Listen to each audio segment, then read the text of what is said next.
Assalamualaikum students, welcome to my YouTube channel, The Literary Hub. As you can see, this is a new channel, so don't forget to subscribe this channel और bell icon पर भी click कर दें ताकि आपकी कोई video miss ना हो जाए। आज का जो हमारा टॉपिक है वो है सोनेट पे एक वेल नोन पोइम की यहाँ बात की जा रही है, ऑन हिज ब्लाइंडनेस, जो कि लिखी गई है जॉन मिल्टन की तरफ से, जिनका ताल्लुक प्योरिटन और वी कैन से मिल्टॉनिक एज से है, जो कि 1600 में स्टार्ट होती है और 1660 पर एंड हो जाती है। और जॉन मिल्टन एक रिलीजियस पर्सन थे। बट इससे पहले कि हम इसके इंसाइट्स पढ़ें और पोइम के टेक्स्ट की तरफ जाएं, let me first inform you about a sonnet. जो सोनेट होती है वो एक 14 लाइन पोइम होती है, रिटन इन आयम्बिक पेंटामीटर। इसकी एक फिक्स्ड मेट्रिकल और we can say rhyme scheme होती है। आयम्बिक, यहाँ पे आयम्बिक पेंटामीटर जो है ये वर्ड, इसका क्या मीनिंग है? आयम्बिक फुट को रेफ़र कर रहा है, उसके नेम को रेफ़र कर रहा है, जो कि एक वीकर साइलेबल से बना हुआ होता है, जिसको एक एक्सेंटेड साइलेबल फॉलो कर रहा होता है। फॉर एग्ज़ाम्पल, अब यहाँ पर ड, डम, अब ये जो ड है ये एक वीकर साइलेबल है, जिसको एक एक्सेंटेड साइलेबल जो कि डम है वो फॉलो कर रहा है। और यहाँ एक मीटर होता है जो कि तादाद बताता है, नंबर बताता है फीट की उस लाइन में। अब ये जो एग्ज़ाम्पल है इसमें ये 5 के केस के अकॉर्डिंग लिखी गई है, तो इसका जो मीटर है वो 5 मीटर है, ये पेंटामीटर है। और पोइम की एक फिक्स मेट्रिकल और राइम स्कीम होती है। ये एक्चुअली जो राइम स्कीम होती है ये जो पोइम और वर्सेस के लास्ट में जो वर्ड्स आते हैं ना, उनके पैटर्न को शो करता है, जो कि राइम कर रहे होते हैं एक साथ, सेम साउंड्स के होते हैं। और जो सोनेट है वो एक इटालियन वर्ड सोनेटो से निकला है, जिसका मीनिंग होता है लिटिल सॉन्ग। अब यहाँ पर अगर सोनेट की बात कर ली जाए तो सोनेट की कुछ फॉर्म्स भी हैं। फॉर एग्ज़ाम्पल टाइप्स, तो यहाँ पर जो सोनेट है उसकी 3 टाइप्स हैं। यहाँ पर हमारी जो पोइम है ऑन हिज ब्लाइंडनेस वो तो एक पेट्रार्चन और we can say Miltonic sonnet है। But let me tell you about all the names of these 3 sonnets. So the first is Italian, the second is English, and third is Spencerian. Italian refers to Petrarchan sonnet, English refers to Shakespearean sonnet. तो ये जो names है ना, Shakespeare और Spencer के name पे रखे गए हैं। शेक्सपियरियन, स्पेंसेरियन और पेट्रार्चन एक पोइट है फ्रांसिस्को पेट्रार्च, उसके नेम पे ये नेम पे इसलिए लिखे गए हैं क्योंकि इन पोइट्स ने इन फॉर्म्स को फेमस किया है, इसलिए हर का नाम इस तरह से रख दिया गया है। तो यहाँ पर अब हमारी जो पोइम है वो एक मिल्टॉनिक सोनेट है और we can say Petrarchan sonnet है। अब ये जो पेट्रार्चन सोनेट होती है इसको में जो स्टेंजा होता है, 14 लाइन तो पोइम होती है ना, अब जो स्टेंजा है वो डिवाइड किया होता है 8 line stanza and 6 line stanza. जो 8 लाइन स्टेंजा होता है वो रेफ़र कर रहा होता है ऑक्टेव को, एंड 6 लाइन स्टेंजा रेफ़र कर रहा होता है सेस्टेट को। जो इस टाइप की सोनेट्स होती हैं इसमें जो एक थॉट जो इनिशिएट होता है ना ऑक्टेव में, उसमें ऑक्टेव में रहते हुए उसके थॉट में एक टर्न, एक शिफ्ट, एक चेंज आ जाता है जो कि सिस्टर तक जाता है। For example you can say कि अगर ऑक्टेव में प्रॉब्लम इनिशिएट हो रही है ना तो सिस्टर में वो सॉल्व हो जाएगी। और इसकी जो राइम स्कीम है ऑक्टेव की वो है A B B A B B A, and the sestet is C D C D C D. और अगर आप इसके अलावा भी कर सकते हैं, for example C D E. तो ये जो राइम स्कीम होती है ना, ये कोई भी कॉम्बिनेशन हो जाता है एक्सेप्ट किसी ऐसी स्कीम के जो कि एक राइम कपलेट पे एंड हो रही हो। अब हम इस पोइम के बारे में देखते हैं। तो ये पोइम जो मिल्टन ने लिखी थी, उसने ये लिखी थी जब उसने अपनी आईसाइट लूज़ कर दी थी। तो ये एक ऑटोबायोग्राफिक एलिमेंट इसमें एंटर हो गया है, तो ये एक ऑटोबायोग्राफी सोनेट है। वैसे जो पेट्रार्चन सोनेट्स होती हैं ना वो डील कर रही होती हैं लव के थीम से, जबकि ये जो पोइम है ये डील कर रही है स्पिरिचुअल और फिज़िकल पेन से, जो कि राइटर का है। क्योंकि इस पोइम में जो ये सोनेट है वो पोइट क्योंकि ब्लाइंड हो चुका है, अब उसका जो लिटरेरी टैलेंट था अब वो उससे अपने मेकर को सर्व नहीं कर पा रहा है। तो इसलिए एक तरह से वो अपनी फ्रस्ट्रेशन को यहाँ एक्सप्रेस कर रहा है, क्योंकि वो अब इस एबिलिटी से दस्तबरदार हो चुका है, डिसेबिलिटी है उसके पास जो कि उसे रोक रही है अपने मेकर को सर्व करने से। क्योंकि आप इसको ऑटोबायोग्राफिक एलिमेंट इसलिए भी कह सकते हैं क्योंकि ये एक पर्सनल सोनेट, एक हार्ट रेंडिंग पर्सनल सोनेट है जो कि मिल्टन की अपनी लाइफ से रिलेट कर रही है, क्योंकि वो अपनी एज में अर्ली ही ब्लाइंड हो गया था, जबकि जो उसके डॉक्टर्स थे उन्होंने उससे रोका था, उससे रिस्ट्रिक्ट किया था कि आप अभी इतना ना लिखें, इतना आई स्ट्रेनिंग लेबर ना करें राइटिंग का, जो कि वो पैम्फलेट्स लिखता था, पब्लिक स्टेटमेंट्स लिखता था in defence and support of Oliver Cromwell's puritan regime. लेकिन वो पोइट था तो वो नहीं माना, तो इसलिए वो ब्लाइंड हो चुका था। इनफैक्ट जो उसने एक एपिक पोएम लिखी है ना, पैराडाइज लॉस्ट, वो भी उसने खुद नहीं लिखी, उसने अपनी डॉटर्स को डिक्टेट किया था वो लिखने के लिए। So now we move towards the insights of this poem. Okay, so यहाँ पर हमारे पास पोएम का टेक्स्ट है। सो अब इसमें क्या है, when I consider how my light is spent, जब मैं ये सोचता हूँ, जब मैं इस बारे में ख्याल करता हूँ कि अब मेरी जो बिनाई है वो चली गई है क्योंकि वो अंधा हो गया था।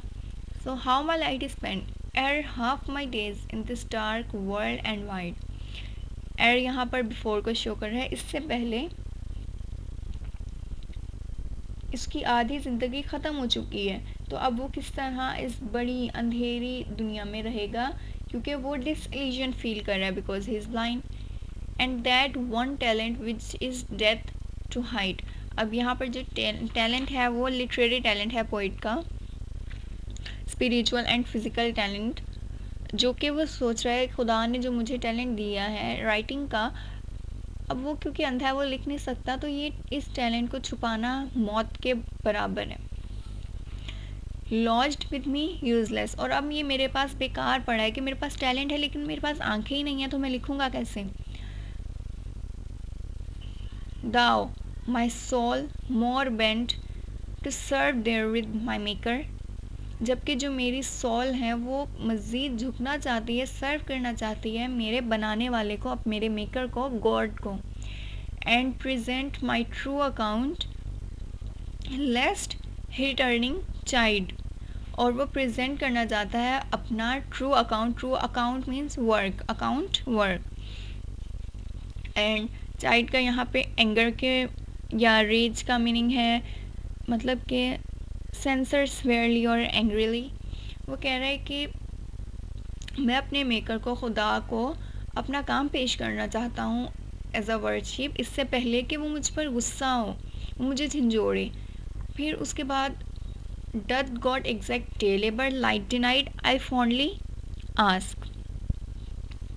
अब यहाँ पर ना ये ऑक्टेव ख़त्म हो जाता है, अब एक तरह से प्रॉब्लम इनिशिएट भी हो गई। Doth God exact day labour light denied I fondly ask, कि क्या वाकई खुदा को इंसान के काम की ज़रूरत होती है, और वो भी एक ऐसे इंसान की जिसके पास तो अब आंखें ही नहीं है, आंखों की उसकी रोशनी चली गई है। आई फॉन्डली आस्क, मतलब वो ये पूछने ही वाला था फुलिशली। तो ये एक तरह से जो उसकी आई साइट का लॉस है, ये एक फ़िज़िकल सिंबल है उसकी स्पिरिचुअल प्रॉब्लम का, कि वो अब गॉड को कैसे सर्व करे, क्योंकि अब वो इस फील करता है कि वो अनेबल है अपनी कैपेसिटीज़ या टैलेंट को उनके फुल पोटेंशियल तक यूज़ करने के लिए। वो क्योंकि गॉड को प्रूव करना चाहता है कि उसने अपनी ज़िंदगी का सही अच्छा इस्तेमाल किया गया है, so that he does not Reebok him for the way he has spent his life, कि वो उस पर गुस्सा ना हो कि उसने किस तरह अपनी ज़िंदगी गुजारी जबकि उसको टैलेंट दिया गया था। यहाँ पे जो पोइट का माइंडसेट है ना, वो इसलिए ये सब कह रहे हैं क्योंकि वो खुदा की उस ख्वाहिश को पूरा करना चाहता है, फुलफ़िल करना चाहता है जो खुदा के तस्वुर में थी जब वो पोइट को लिटरेरी टैलेंट से नवाज रहा था। इसलिए वो अनवाइजली पूछ लेता है कि क्या खुदा को वाकई किसी ऐसे इंसान की ज़रूरत है उसकी इबादत की जो कि अंधा है, क्योंकि वो कह रहा है कि क्या वाकई गॉड डिमांड करता है उन लोगों से एक सख्त काम की, ऐसे हार्ड वर्क की, जबकि उनके पास टैलेंट ही नहीं है कोई देखने का। वो एक्चुअली एक स्ट्रगल में है ये समझने में कि अब जबकि उसके पास विजन नहीं है, राइट नहीं है, तो अब वाकई अब गॉड उससे क्या चाहता है, क्या वो अपनी ज़िंदगी का किस तरह इस्तेमाल करे। But patience to prevent that murmur soon replies but patience, कि जो जैसे ही वो सवाल ये पूछने वाला होता है ना तो उसके अंदर से आवाज़ आती है उसकी पेशेंस, क्योंकि पोइट एक पेशेंट मैन है बाय नेचर, तो यही एलिमेंट उसकी पर्सनैलिटी का उसे रोक देता है कि ऐसे मत कहो, God doesn't need any either man's work or his own gifts, कि खुदा को किसी इंसान के काम की ज़रूरत नहीं है और ना ही ये कि उसके लिए कुर्बानियाँ दी जाएं। ये जो टर्म है ना पेशेंस, ये मोस्टली इंटरवेन करती है एक टर्म के साथ, प्रिविनियंट ग्रेस, जो कि एक इंसान पे तब ऑपरेट करती है when one is about to reject और डिनाई गॉड। तो वो कहता है कि गॉड को किसी इंसान की काम की ज़रूरत नहीं है। Who best bear his mild yoke they serve him best, जो उसका मामूली सा बर्डन उठा लेते हैं ना, माइल्ड योक यहाँ पे बर्डन की बात हो रही है, वो उससे बेस्ट वे में सर्व करते हैं। क्योंकि यहाँ पे कहते हैं हिज स्टेट इज़ किंगली, जो खुदा है उसकी स्टेट तो किंगली है, वो तो किंग है, he is king of Kings, thousands at his bidding speed and passed over land and ocean without rest, कि उसके पास तो हज़ारों ऐसे फरिश्ते हैं जो हर वक्त बग़ैर किसी आराम के उसकी इबादत में लगे हुए हैं, जो उसका एक इशारे की देर होती है और वो उसका हर हुक्म मानते हैं, जो कि ज़मीन आसमान एक कर देते हैं उसकी इबादत में। इसीलिए तो खुदा के नज़दीक जिस चीज़ की वैल्यू है वो ये है कि जो भी इंसान ये टॉलरेट कर ले, खुदा जो भी उससे पूछे, जो भी उस पर आजमाइश डाले और वो बग़ैर किसी कंप्लेंट के उससे बेयर कर ले, टॉलरेट कर ले, जो भी अपनी मिसफॉर्चून्स को बेयर कर लें, तो वो ही खुदा को बेस्ट वे में सर्व करते हैं। इसीलिए पोइट लास्ट में कहता है they also serve who only stand and wait, कि जो सिर्फ खड़े रहते हैं और इंतज़ार करते हैं कि खुदा उनकी ज़िंदगियों का फ़ैसला करे कि अब उनकी ज़िंदगियाँ कैसे चलेंगी, जो ये एक्सेप्ट कर लें बग़ैर किसी कंप्लेन के, जो भी गॉड उन पे ट्रायल्स पुट करें उनके पाथ्स में और वो उन ट्रायल से करेज एंड रेजिलेंस से डील कर लें, तो वो उसे बेस्ट वे में सर्व करते हैं। इसलिए पोइट कह रहे हैं कि वो भी खुदा को अच्छे से सर्व कर रहे होते हैं जो सिर्फ खड़े रहते हैं और इंतज़ार करते हैं, who have endurance and patience, क्योंकि गॉड तो सबको इक्वली लव करता है। तो यहाँ पर यही बात की जा रही है, क्योंकि ये पोएम स्पीकर की अपनी मॉर्टेलिटी से कंसर्न है और उसकी सेंस से कि he is not fulfilling his responsibility to God and to his poetic talent. तो इसीलिए अब पोइट कहता है कि he knows that he must write in order to nurture his soul, that he has been put on earth in order to write. मतलब यही सारा theme रहा है, क्योंकि उसके पास टैलेंट है जो कि खुदा ने उसे दिया है कि शायद वो कुछ कर सके इस टैलेंट से, लेकिन अब वो अंधा हो चुका है, तो वो कह रहा है अब मैं कैसे सर्व करूं। और इसके जो थीम्स हैं वो limitation, light, duty, faith, submission, ये सब आ जाता है। और इसकी टोन जो है उसमें एलिट्रेशंस यूज़ की गई हैं और रेफरेंसेस हैं एलिट्रेशन, जैसे डार्क, वर्ड एंड वाइट। तो इसमें यही सब बात हुई है। If you want written form of context or critical appreciation or line by line explanation in written form, you may comment down। और उम्मीद होगी आपको सब समझ आया होगा, और कोई भी आपको इशू हो यू कैन कमेंट। ओके, अल्लाह हाफिज़।